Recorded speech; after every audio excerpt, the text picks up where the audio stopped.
Buenas noches, señora presidenta, señores ediles, señoras y señores. En el uso de la oportunidad de la media hora previa, desarrollaré el concepto de soberanía y de la importancia de esta para sostener con hechos y no palabras a la democracia y, por ende, a la República y su Constitución. Soberanía es el poder supremo que tiene el Estado para gobernarse a sí mismo sin interferencias externas. Implica la autoridad de dictar leyes, administrar justicia y decidir sobre los asuntos internos y externos del país. En Uruguay, según la Constitución de la República, la soberanía reside en la nación. Esto quiere decir que el poder emana del pueblo, quien lo ejerce a través de sus representantes o por mecanismo de democracia directa. El plebiscito es un mecanismo de participación directa para aprobar o rechazar una reforma constitucional. Solo se utiliza para modificar la Constitución y se vota en simultáneo con una elección nacional.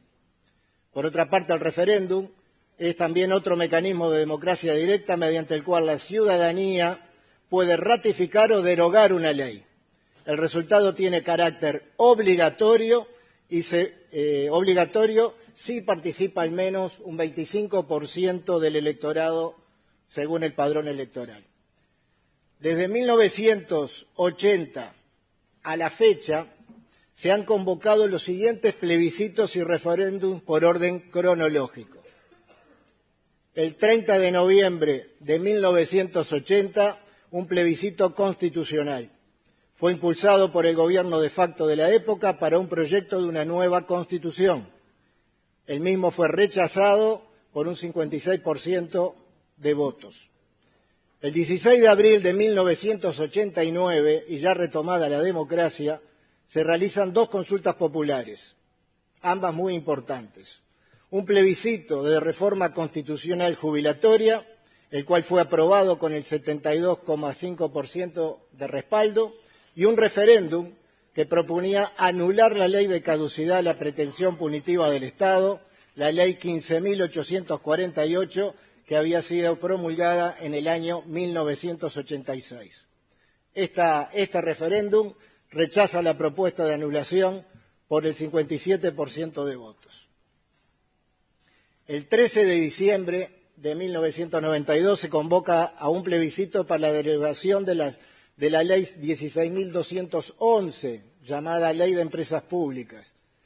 Esto fue con el 72,5% de votos a favor. La ciudadanía no habilitó la privatización de las empresas. El 27 de noviembre de 1994 son convocados dos plebiscitos. Uno que fue para modificar las jubilaciones y el otro fue para desestimar el presupuesto de la educación. El de las jubilaciones fue aprobado, de mantener las prebendas de las jubilaciones, fue aprobado con el 72% de los votos, y el del presupuesto de la educación fue rechazado con el 67%. En diciembre del año 1996, se convoca un plebiscito para reformar la Constitución de 1967. Esta tenía tres ejes principales. El primero, la introducción del balotaje; el segundo, elecciones internas obligatorias y simultáneas en los partidos políticos, así como la reforma del funcionamiento del Parlamento; y el tercer punto era ampliar a 5 años el mandato de intendentes y ediles. Esta reforma fue aprobada con el 50%, con 45 de los votos. El 7 de diciembre de 2003 se convoca referéndum sobre la ley 17.448, la cual había sido aprobada en el 2002, que habilitaba la asociación de ANCAP con capitales privados, nacionales y extranjeros. Este plebiscito, este referéndum, se aprobó tuvo una aprobación parcial, por lo cual quedó sin efecto la posibilidad de que la empresa fuera privatizada, quedando el 100% bajo control estatal. El 31 de octubre del 2004, hubo un plebiscito conocido como el del agua. Buscaba incluir en la Constitución de la República un artículo que reconociera el acceso al agua potable y el saneamiento como un derecho humano fundamental. Esta reforma fue aprobada al obtener el 64,58% de votos. En 2009 se llevan a cabo dos plebiscitos, uno para anular la ley de caducidad, la ley 15.848, que como ya mencioné fue aprobada en 1986. Este plebiscito decide mantener la ley al ser rechazada la propuesta por más del 50% del electorado. Y por otra parte fue otro plebiscito que buscaba permitir el voto epistolar para los uruguayos que vivían en el exterior, o sea, lo que se entiende por el voto por correspondencia. Este plebiscito también fue rechazado por más del 62% de votos. En octubre del 2014 se convocó un plebiscito para reformar la Constitución, proponiendo bajar la edad de imputabilidad penal de 18 a 16 años, así como crear un Instituto Nacional de Rehabilitación Adolescente. Y por otro lado buscaba endurecer las penas, el cumplimiento de penas, limitando beneficios. Este fue rechazado por más del 52% de los votos. En el 2022 se convocó un referéndum que pretendía derogar los 135 artículos de la LUC, o la Ley de Urgente Consideración. El resultado fue de mantener la ley con más del 50% de los votos. El 27 de octubre del 2024 son convocados nuevamente dos plebiscitos. El plebiscito para la Seguridad Social, que buscaba eliminar la SAFAP, fijar la edad de retiro en 60 años y que ninguna jubilación o pensión fuera menor al salario mínimo nacional. Esta propuesta fue rechazada al no alcanzar más del 50% de los votos. Y por otro lado, el plebiscito sobre allanamientos nocturnos, que pretendía reformar el artículo 11 de la Constitución de la República. Esta propuesta fue también rechazada al no alcanzar mayoría del 50% de votos. Volviendo al inicio de la exposición, la Constitución de la República Oriental del Uruguay establece que la soberanía reside en la nación, como ya mencioné, o sea que el poder emana del pueblo. Es el pueblo que ejerce la soberanía a través de sus representantes o, como ya dije, mecanismos de democracia directa a través de plebiscitos o referendos. En resumen, desde 1900 a la fecha se llevaron a cabo 12 plebiscitos y 3 referendos. En cada uno de ellos, el soberano, o sea, el pueblo, se manifestó ejerciendo su soberanía por medio de la democracia directa, entiéndase, sin intermediarios. Por lo que debería estar fuera de toda discusión la obligación de los gobiernos de turno, el de respetar los resultados de los mismos. La decisión del pueblo fue respetada incluso por el gobierno cívico-militar en el plebiscito de 1980. Era un gobierno de facto. Para vergüenza de muchos, no ha sucedido lo mismo con la ley de caducidad de la pretensión punitiva del Estado, ley que fuera corroborada por el pueblo en 2 oportunidades: el referéndum de 1989 y el plebiscito de 2009. Quiero destacar que pasaron 10 años entre uno y el otro. En el 2010 y el 2011, el partido que gobierna actualmente impuso la ley 15.848, ley interpretativa cuyo artículo primero restablecía la pretensión punitiva del Estado. Pretendía que no se computara ningún plazo de prescripción o caducidad. Lo que el pueblo en 2 oportunidades, en el pleno ejercicio de su soberanía, por el mecanismo de la democracia directa decidió, el partido de gobierno lo ignoró, como ya se mencionó. Ni el gobierno militar se atrevió a tanto. Eso que eran tiempos de dictadura. En esta prestigiosa sala de la Junta Departamental de Maldonado, que fuera oportunamente bautizada con el nombre del general José Gervasio Artigas, luce su muy conocida y significativa frase: mi autoridad emana de vosotros y ella cesa ante vuestra presencia soberana. ¿Será que realmente se comprende el profundo significado de estas palabras? Son conceptos fundamentales para la convivencia democrática, para la defensa de esta, de la patria y de sus valores republicanos. En la sesión ordinaria del pasado martes 19 de agosto, en la exposición de los partidos políticos, el señor edil del Partido Nacional y el doctor Iparraguerre, en su alocución y entre muchos otros conceptos de gran valor, hizo hincapié en el respeto de la Constitución de la República y a las leyes, concepto que compartimos, Y es por ese motivo que nos preocupa y nos ocupa este tema. El actual partido político que actualmente gobierna no solo no respetó lo decidido por el pueblo en lo que respecta a la ley de caducidad, sino que ha sido y es su modus operandi el de volver sobre temas donde la gente dijo que no. Recuerdo, por ejemplo, como cada tanto vuelven sobre el tema del voto epistolar, o recientemente, siguiendo por ese camino de artilugios propios de su forma de operar, siguen cuestionando y pretendiendo eludir lo decidido en el referéndum del 2022, en el que el soberano decidió mantener la LUC en la totalidad de sus artículos.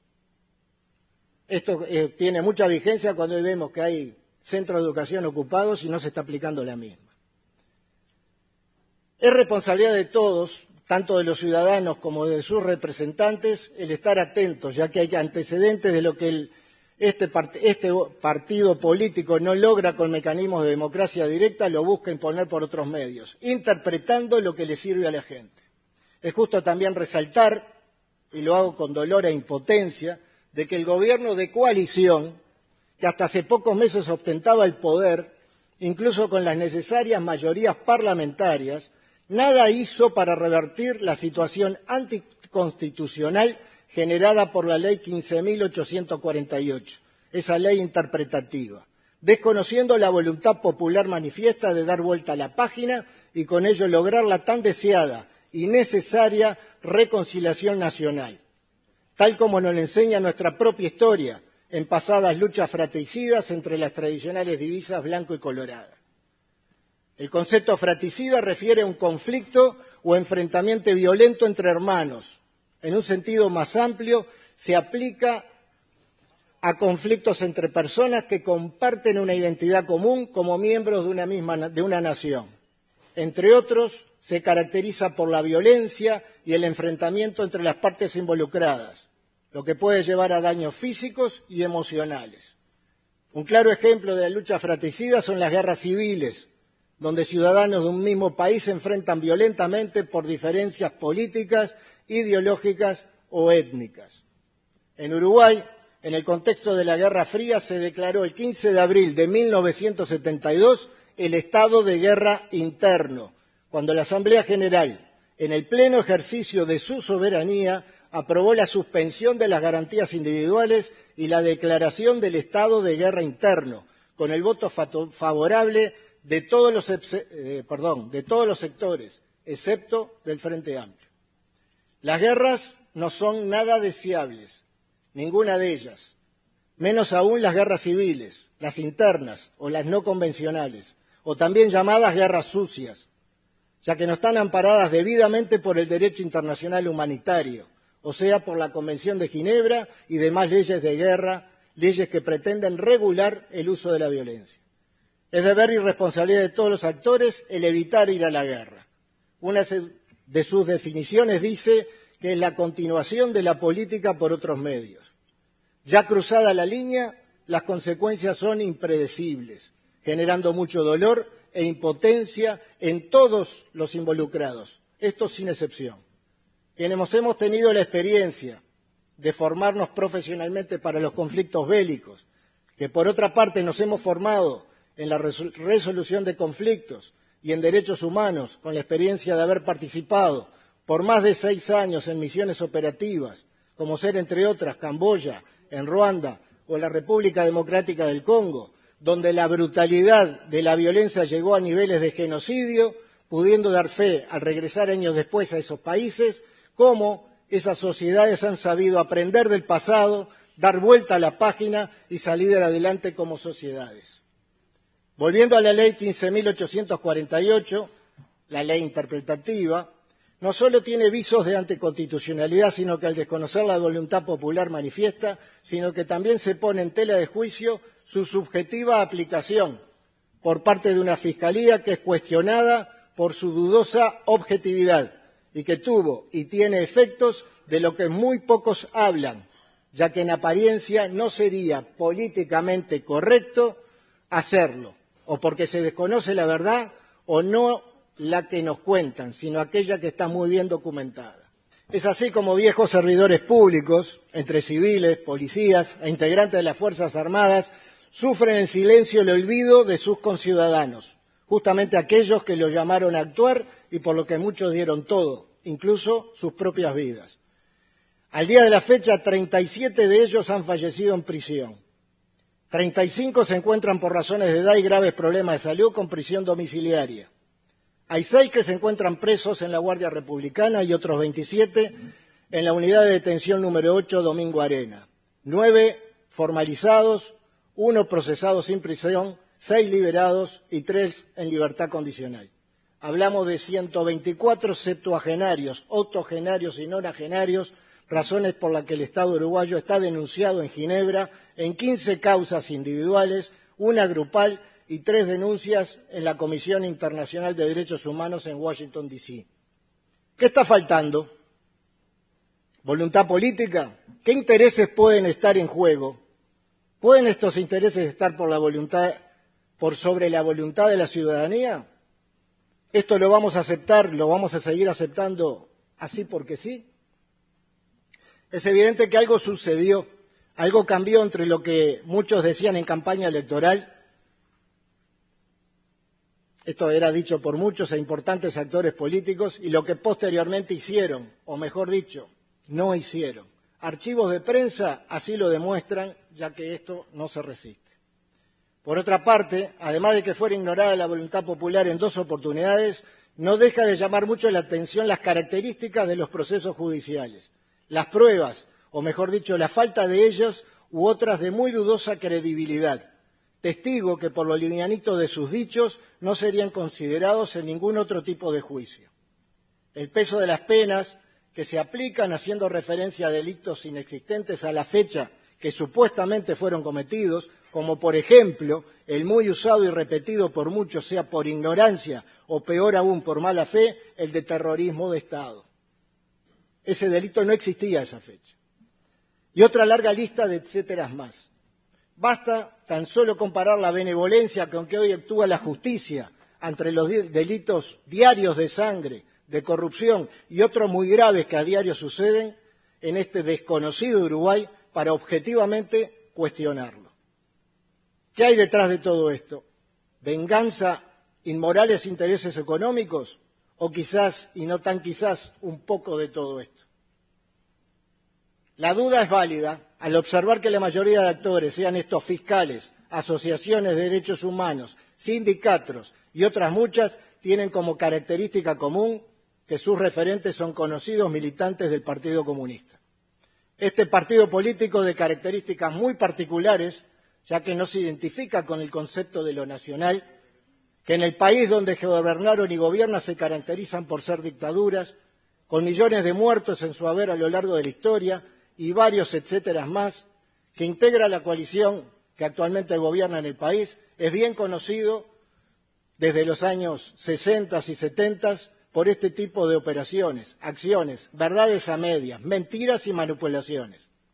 Fueron en su momento neutralizados, fueron expuestos en sus espurios objetivos, en su modo de operar, así como en sus débiles convicciones cuando al ser detenidos fueron manifiestas sus colaboraciones y traiciones entre sus integrantes. El Partido Comunista y las organizaciones afines insisten en la memoria, verdad y justicia. Lamentablemente lo hacen desde una posición miope y sesgada, muy malintencionada. Están inundados de propaganda, libros, medios de comunicación y comunicadores afines. Han ido tergiversando la verdad. Han hecho mucho dinero financiando todo. Nada nuevo. La historia se repite. Como una muestra muy documentada, por cierto, del accionar del Partido Comunista que echa por tierra esa memoria, verdad y justicia tergiversada y muy mal contada, son los libros que sugiero y recomiendo lean, Secretos del Partido Comunista y Más Secretos del Partido Comunista, ambos del periodista y exalcalde del municipio de Agua Corriente, Álvaro Alfonso. Por obvias razones, poca prensa le dan a estos libros, que son más que un libro, un documento. Sugiero que tomen nota y los lean. No repitan lo que otros dicen, piensen por sí mismos. Les decía que recientemente, el 10 de septiembre de 2025, o sea, de este año, en El Observador, Leonardo Abercorn, bajo el título «Recusan al fiscal Percivale en base a sus propias declaraciones», lo recusan por sesgo político evidente y posicionamiento personal y militante. Voy a extraer del artículo lo siguiente, que un pedido de recusación del fiscal Ricardo Percivale, basado en sus manifestaciones en 3 entrevistas periodísticas, fue presentado por ante la fiscal de Corte Suprema, la subrogante Mónica Ferrero, por la abogada doctora Florencia Grignoli. Las 3 entrevistas que analiza la recusante fueron dadas a los programas periodísticos Canal 5 Noticias, eso fue en agosto del 23, En Perspectiva, diciembre del 24, y Al Hueso, en junio del 25. Los argumentos esgrimidos en la recusación fueron que Percivale dijo integrar una mesa interinstitucional para casos desaparecidos, junto con la Institución Nacional de Derechos Humanos, el equipo de antropólogos forenses y la organización familiar. Esto, si bien no sería una conducta ilegal, sí afecta la necesaria distancia y objetividad que su función requiere. Que por otra parte Percivale dijo, nosotros no estamos haciendo venganza, estamos cumpliendo con lo que debió haberse cumplido el 1 de marzo de 85. Al usar la palabra nosotros, se está identificando como miembro de un colectivo acusador e identificando con una misión histórica, que excede su función por lo que vulnera el principio de objetividad previsto en el artículo 67 de la Ley 19.483. Se autoidentifica con un grupo conformado por actores interesados en la condena de militares y policías, por lo que es incompatible con el deber de objetividad y la distancia que impone el Ministerio Público. Que al denostar la ley de caducidad incurre en una valoración cuasi política incompatible con la función fiscal y en abierta colisión con la obligación de abstenerse de juicios ideológicos en el ejercicio de su función. Esto según directrices de la Organización de Naciones Unidas, la regla 13, que al señalar debieron estar presos de 1985, niega de facto la presunción de inocencia.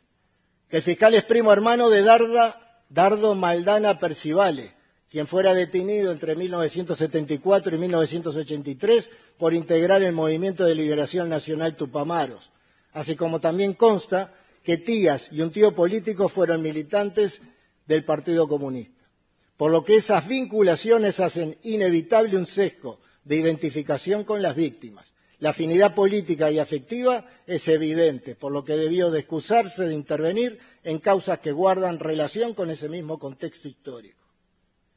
Que el fiscal Percivale ha prejuzgado y vulnerado el principio de inocencia al manifestar nosotros ya tenemos identificados los responsables, o sea, quiénes fueron los responsables de cada uno de los detenidos desaparecidos. Por lo que tal aseveración supone un adelantamiento de criterio incompatible con la presunción de inocencia, también establecida en el artículo 12 de la Constitución, el artículo 8.2 de la Convención Americana sobre Derechos Humanos y el artículo 14.2 del Pacto Internacional de Derechos Civiles y Políticos. Que en la entrevista de Canal 5, Percivale manifestó tener atención psiquiátrica y psicológica por la alta carga emocional de su trabajo, por lo que su capacidad de discernimiento estaría afectada por los mismos casos en los que interviene. Por actuar con analogía, es clara, si un policía está bajo tratamiento psiquiátrico, inmediatamente es separado de su armamento reglamentario. Si un cirujano está en las mismas condiciones, es apartado de la práctica quirúrgica. El arma del fiscal es su pluma y su acusación. Si estas herramientas se ven afectadas por un sesgo emocional reconocido públicamente, todas sus actuaciones posteriores quedarían viciadas. Que se manifiesta contrario a una eventual ley que beneficia a los militares y policías presos, por entender que violan tratados internacionales firmados por Uruguay.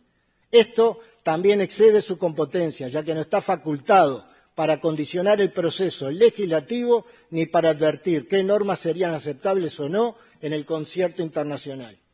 No solo prejuzga la culpabilidad de los acusados, sino que bajo la excusa de preservar obligaciones internacionales se está atribuyendo facultades que corresponden al Poder Legislativo y a la Suprema Corte de Justicia.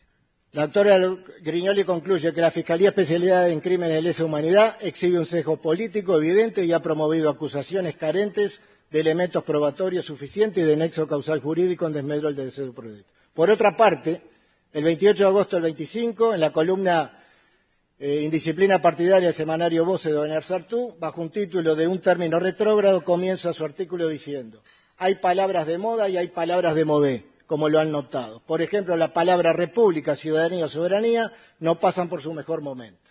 Esta reflexión o comentario debería preocuparnos y mucho. El autor expone la degradación de los niveles de conocimiento y en general de la educación cívica ciudadana en particular. Más preocupante aún es el hecho que gobernantes y representantes parlamentarios, con honrosas excepciones, no demuestren preocupación en defender a como dé lugar estos conceptos. Para finalizar, quiero mencionar el libro Los Indomables, de Pablo Cohen, que recoge el testimonio de Lucía Topolanqui Saavedra, donde explícitamente habla sobre los falsos testimonios relacionados a los militares presos políticos en Uruguay. Con la fe y la esperanza de que estas palabras colaboren a la debida reflexión y al necesario sinceramiento que permita lograr de una vez por todas la necesaria reconciliación nacional, mirando al futuro, aprendiendo del pasado, es que le agradezco a todos ustedes por esta respetuosa atención que me han dado. Muchas gracias. Solicito dar destino a mis palabras. Señores, ¿no pueden manifestarse en sala, por favor?